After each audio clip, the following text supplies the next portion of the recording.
Hello दोस्तों, मैं हूं रंजीत सिंह। आपके अपने YouTube चैनल मैथ ओके पर आपका स्वागत है। दोस्तों, हम पाइप एंड सिस्टम टॉपिक को लेकर चल रहे हैं और आज पार्ट 5वां पढ़ाने वाला हूं। इससे पूर्व मैं आपको 4 पार्ट बना चुका हूं। आपने अगर वो पार्ट नहीं देखे हों तो प्लीज़ सबसे पहले उनको देख लीजिएगा। तो दोस्तों, आइए शुरू करते हैं। पहला सवाल है, 3 नल ए, बी और सी एक हौज में लगे हुए हैं जो क्रमशः 20 घंटे, 24 घंटे तथा 30 घंटे में अलग अलग उसे भर सकते हैं। पहले ए को खोल दिया जाता है और 1 घंटे बाद बी को तथा उसके 1 घंटे बाद सी को भी खोल दिया जाता है। इस प्रकार पूरा हौज कितने घंटे में भर जाता है?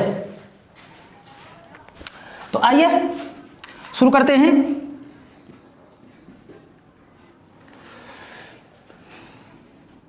बीस घंटे, ए इसको 20 घंटे में भर सकता है हौज को, बी 24 घंटे में भर सकता है और सी 30 घंटे में भर सकता है। तो इनका एलसीएम ले लेते हैं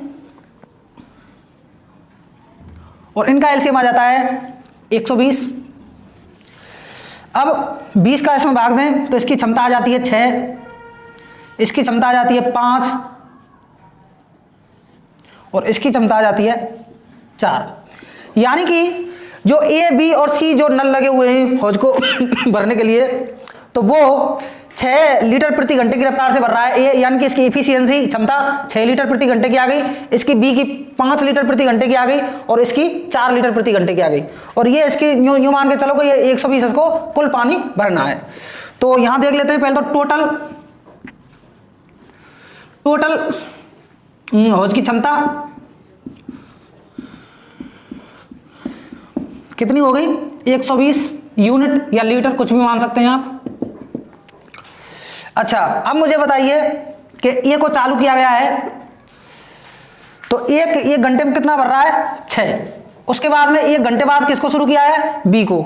तो बी को शुरू किया है तो बी कितना भर रहा है? 5। अब मुझे बताइए दोस्तों कि ए तो पहले से ही चल रहा है और बी को शुरू किया है, तो यानी कि ये भी इसमें चल ही रहा है साथ में। अब इसके 1 घंटे बाद सी को शुरू कर दिया है और सी की क्षमता कितनी है? 4। सी को शुरू कर दिया है लेकिन ए और बी पहले से ऑलरेडी चल रहे हैं, तो इसका मतलब 5 + 6। तो दोस्तों, इसमें कह रहा है कि पहले ए को खोल दिया जाता है, पहले हमने ए को खोल दिया, 1 घंटे बाद बी को खोल दिया, उसके 1 घंटे बाद सी को भी खोल दिया जाता है। तो दोस्तों, 1 घंटा तो ये चला, 1 घंटा ये चला, उसके बाद में तीनों शुरू हो गए। तो सबसे पहले हम क्या करते हैं कि सी यहां पर देख लेते हैं कि इसने ये तीनों जब नल चले तो इन्होंने कितनी देर में इसको भर दिया। तो 4 और 5 9 और 6 15। या फिर ऐसा कर लेते हैं कि 120 लीटर जो पानी था उसमें से इन्होंने कितना भर दिया? ए तथा बी द्वारा भरा गया पानी या जो भी है, तो 6 और 5 11 और 6 17, यानी कि 17 इन्होंने भर दिया। अब शेष पानी को कौन भर रहा है? शेष पानी कितना है? 120 में से 17 घटा देते हैं तो ये आ जाता है 103। यानी कि 103 लीटर पानी या यूनिट पानी रह गया है, जिसको कौन भर रहा है? सी। और सी जब भर रहा है तो उसके साथ में ए भी और लगे हुए हैं, तो यानी कि इनकी क्षमता कितनी है? 4 और 5 9 और 6 15। यानी कि ए प्लस बी प्लस सी, यानी कि तीनों मिलकर इसको भर रहे हैं। तो 103 लीटर पानी को इन्होंने 4 और 5 9 और 6 15 लीटर के हिसाब से इन्होंने भरा है इसको। 15 सिक्की 90 और 13 बच गया, 6 सही 13/15। तो दोस्तों, जब तीनों एक साथ काम कर रहे थे तो 6 सही 13/15 घंटे में उसको भर रहे। लेकिन 2 घंटे, 1 घंटे इसने काम किया था, 1 घंटे इन दोनों ने मिलकर काम किया था, तो यानी कि 2 घंटे पहले काम हो चुका था। तो कुल मिलाकर जो हौज है वह 8 सही 13/15 घंटे में पूरा भर जाएगा। आइए दोस्तों सवाल नंबर 2 की तरफ। दोस्तों, धीरे धीरे जब मैंने शुरुआत की थी, पहला पार्ट जब मैंने पाइप एंड सिस्टम का बनाया था तो सवाल सिंपल थे। उसके बाद में दूसरा पार्ट बनाया, थोड़ा कठिनाई स्तर बढ़ता गया, तीसरा बनाया और बढ़ गया, चौथा बनाया और बढ़ गया, और ये अंतिम पार्ट आज जो मैं बनाने जा रहा हूं चल रहा है, इसमें कठिनाई स्तर और ज्यादा है, टॉप पर है। तो दोस्तों आप किसी भी एग्जाम की तैयारी कर रहे हो, आप चाहे रेलवे की कर रहे हो, एसएससी की कर रहे हो, बैंक की कर रहे हो, या फिर ऐसा कोई भी एग्जाम आप दे रहे हो जिसमें मैथ से रिलेटेड कोई क्वेश्चन आते हो, तो आप इस टॉपिक से 99% आप इस टॉपिक से कवर कर पाओगे जो मैं यहां पर पढ़ा रहा हूं। तो दोस्तों बने रहिए मेरे साथ। यदि आप नए व्यूअर्स हैं तो आप चैनल को पहले सब्सक्राइब कर लें और उसके बगल में बेल आइकन है उसको दबा लें ताकि आपको नोटिफिकेशन मिलता रहे। तो दोस्तों शुरू करते हैं दूसरे सवाल को। एक हौज में 3 नल ए, बी और सी लगा हुआ है। ए और बी उसे क्रमशः 20 और 30 घंटे में भर सकते हैं तथा सी उसे 60 घंटे में खाली कर सकता है। पहले घंटे में ए और सी को खोला जाता है, दूसरे घंटे में बी और सी को खोला जाता है, तीसरे घंटे में फिर ए और सी को खोला जाता है। ऐसे ही यह प्रक्रिया चलती रहती है और यह प्रक्रिया तब तक जारी रहती है जब तक कि हौज पूरा नहीं भर जाता है। तो दोस्तों हमें पता लगाना है कि हौज कितने घंटे में भर जाएगा। तो सबसे पहले हम इनका टाइम देखते हैं कि कितने कितने टाइम में ये भरते हैं हौज को। तो ए और बी, ए इसको भरता है 20 घंटे में और बी भरता है 30 घंटे में, और सी जो है वो क्या है 60 घंटे में खाली करता है। यानी कि ये खाली करने का काम कर रहा है, ये भरने का काम करते हैं। मैंने इनके आगे प्लस इसलिए लगाया कि ये भरने का काम करते हैं, माइनस इसलिए लगाया सी के सामने क्योंकि ये सी टैंक को या हौज को खाली करने का काम करता है। तो दोस्तों इनका एलसीएम अगर लें हम तो एलसीएम हो जाता है इनका 60। तो 20 या 60, इसकी क्षमता या एफिशिएंसी 3 आ जाती है, इसकी 2 आ जाती है और इसकी 1 आ जाती है। आइए दोस्तों, अब उसमें कह रहा है कि पहले घंटे में ए तथा सी, यानी कि पहला जो घंटा है इसमें किस किस को खोला जाता है, ए प्लस सी। और ए प्लस सी की क्षमता कितनी है, ए की क्षमता 3 और सी की क्षमता ऋणात्मक है, यानी कि 3 में से 1 घटा दो, यानी कि इन दोनों की टोटल क्षमता कितनी आ जाएगी, 2। अब फिर अगले घंटे में किसको, अगले घंटे में बी और सी को खोला जाता है। तो बी प्लस सी, बी की क्षमता कितनी है 2 और सी की क्षमता कितनी है 1, यानी कि ये ऋणात्मक है तो 2 में से 1 गया तो 1। यानी कि अगर हम दोनों नलों को चलाएं तो कुल मिलाकर 1 लीटर नीचे चला जाएगा, 2 लीटर अगर ऊपर आएगा तो उसमें से 1 लीटर नीचे चला जाएगा, यानी कि 1 ही लीटर बचेगा। ऐसे इसमें यदि हम इन दोनों नलों को चलाएं ए और सी को तो 3 लीटर पानी यदि ये डाल रहा है, 1 लीटर नीचे चला जा रहा है यानी कि खल रहा है, तो कुल मिलाकर 2 लीटर ही पानी सेम समय में पहुंच पा रहा है। तो दोस्तों यानी कि कुल मिलाकर 2 घंटे में कितना पानी अंदर जा रहा है, 2 1 3, यानी कि 2 घंटे में 3 लीटर ही पानी अंदर जा रहा है। तो दोस्तों अब पानी कितना पहुंचाना है हमको, 60 लीटर। तो 20, यानी कि अगर हम 20 चक्र पूरा करेंगे तब जाकर 60 लीटर पानी टंकी में पहुंच जाएगा। तो अगर 20 चक्र इस पूरे करने पड़े और 1 चक्र 2 घंटे का है तो इसका मतलब है हमको टंकी को भरने के लिए कितने घंटे लगेंगे, 40 घंटे का समय लगेगा। आइए दोस्तों सवाल नंबर 3 की तरफ। 3 नल जिनका व्यास क्रमशः 1 सेंटीमीटर, 2 सेंटीमीटर तथा 4 सेंटीमीटर है, एक साथ मिलकर टंकी को कितनी देर में भरेंगे, जबकि उसमें सबसे बड़े व्यास वाला नल 1/1/20 घंटे में भर सकता है। प्रत्येक नल से बहने वाले पानी की मात्रा व्यास के वर्ग के समानुपाती है। तो दोस्तों आइए शुरू करते हैं। 3 नल यहां दिए हुए हैं, फर्स्ट, सेकंड और थर्ड। इनका व्यास यहां दिया हुआ है 1, 2 और 4, 1 सेंटीमीटर, 2 सेंटीमीटर और 4 सेंटीमीटर। तो दोस्तों इसमें लिखा हुआ है कि प्रत्येक नल से बहने वाले पानी की मात्रा व्यास के वर्ग के समानुपाती है।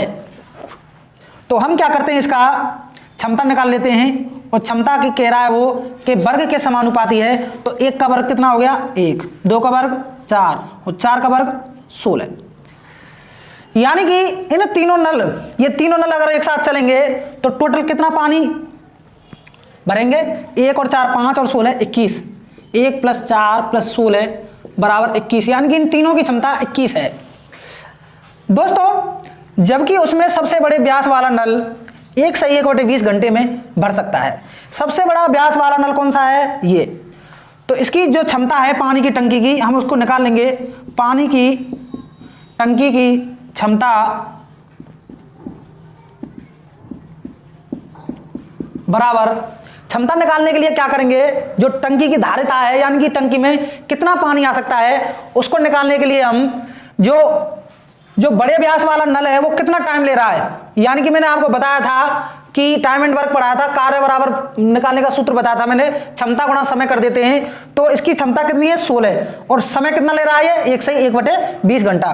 तो 16 गुणा 1/1/20 कर देंगे तो 16 गुणा, इसको सरल कर लेंगे हम, सरल भिन्न में बदल लेंगे, 20 एकम 20 और 21/20, और इसको और हल कर लें हम आगे तो ये हो जाता है 4 चौके 16 और 4 पंजे 20, यानी कि और करें इसको हम तो 4 एकम 4, 4 दूनी 8, 84/5।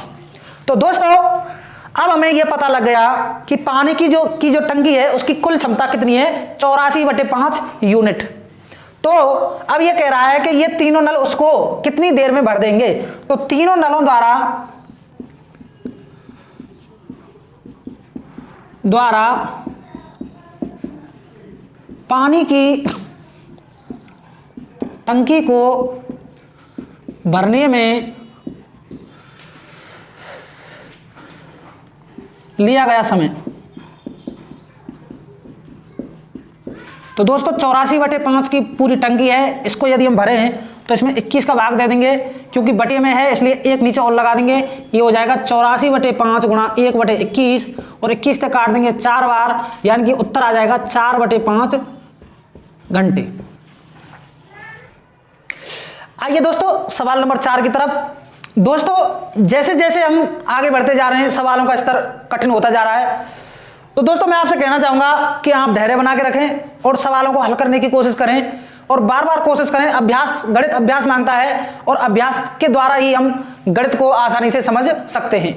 दूसरी बात दोस्तों यह है कि हम जो अर्थमेटिक पढ़ते हैं या अंक गणित पढ़ते हैं वह सब भाषा का खेल होता है दोस्तों। इसमें यदि हम भाषा को समझ जाएं तो हम आसानी से सवालों को हल कर लेते हैं, और यदि भाषा हमारी समझ में नहीं बैठी तो सवाल हमें करना कठिन हो जाएगा। तो आइए दोस्तों इस सवाल को समझने की कोशिश करते हैं कि दो नल किसी टैंक को क्रमशः 30 व 36 मिनट में भर सकते हैं। तो दो नल हैं, ये ए है और ये बी है, ये 30 में और ये 36 में मिनट में।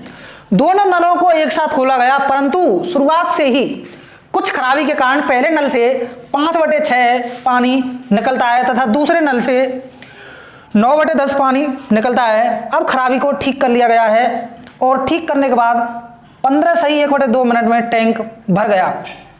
तो दोस्तों सबसे पहले तो इनकी क्षमता निकाल लेते हैं। इनकी क्षमता आ जाती है, यानी कि निकाल लेते हैं क्षमता, और 30 और 36 का आ जाता है, यहाँ निकाल के देख लेते हैं। 30, 36, 2 से कट गया 15 बार, 2 से 18 बार, 3 पंजे 15, 3 चिंगे 18, 6 पंजे 30, 30 या 90, 90 दूनी 180, यानी कि इसकी जो भराव क्षमता है वो 180 आ जाएगी। अब इसकी जो टाइम था इसका 30 मिनट का था, इसका टाइम 36 मिनट का था, तो इनकी इफिशियंसी कितनी आ गई? 6, यानी कि 6 लीटर प्रति मिनट की रफ्तार से ये चल रहा है, और इसकी इफिशियंसी आ गई 5, ये 5 की रफ्तार से चल रहा है। तो दोस्तों ए प्लस बी की दोनों की क्षमता कितनी हो जाती है इस हिसाब से? 11।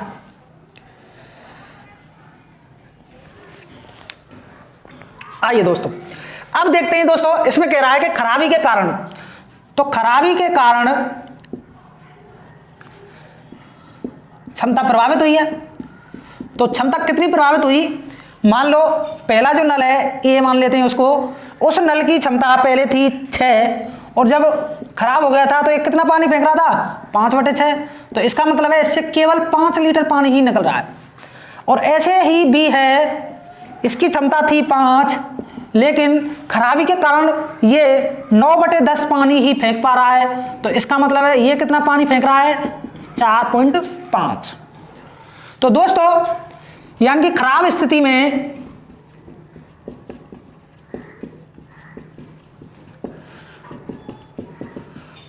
दोनों की क्षमता कितनी है? 5 और 4.5 कितने हो गए? 9.5, ये सही स्थिति में है, ये खराब स्थिति में है। अब आगे कह रहा है कि अब खराबी को ठीक कर लिया गया है और ठीक करने के बाद 15.5 मिनट में, तो दोस्तों 15.5 मिनट में अगर सही मतलब दोनों नल सही हैं, सही की स्थिति में अगर 15.5 मिनट चल रहे हैं, तो आप पता लगा सकते हैं कि 11 मिनट में उन्होंने 15.5 मिनट में और 11 की रफ्तार से इन्होंने कितना पानी भर दिया होगा। तो सही स्थिति में भरा गया पानी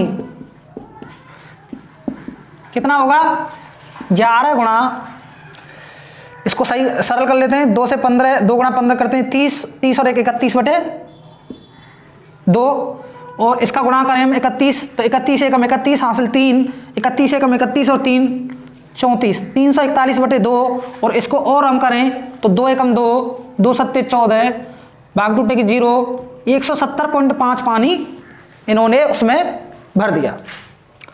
तो दोस्तों सही नल ने, यानी कि जब नल सही थे तो इन्होंने 170.5 पानी भरा, तो फिर खराबी के कारण जो स्थिति थी उसने कितना भरा, तो शेष पानी कितना है, 180 टोटल है, तो इसमें से घटा देते हैं 180 माइनस 170.5, यानी कि जब नल खराब था तो उन्होंने 9.5 लीटर पानी भरा होगा। अब 9.5 लीटर पानी कितनी देर में भरा होगा, आप समय निकाल सकते हैं।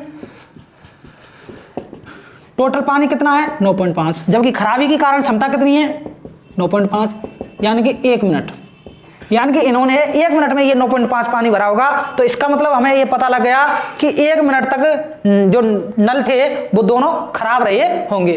तो दोस्तों आपने वीडियो अंत तक देखी, आपका बहुत बहुत धन्यवाद। तो आपने यदि मेरा चैनल सब्सक्राइब नहीं किया है तो प्लीज सब्सक्राइब कर लें और बेल आइकन को दबा लें, ताकि आने वाली वीडियोज के नोटिफिकेशन आपको सबसे पहले मिल सकेंगे। धन्यवाद दोस्तों।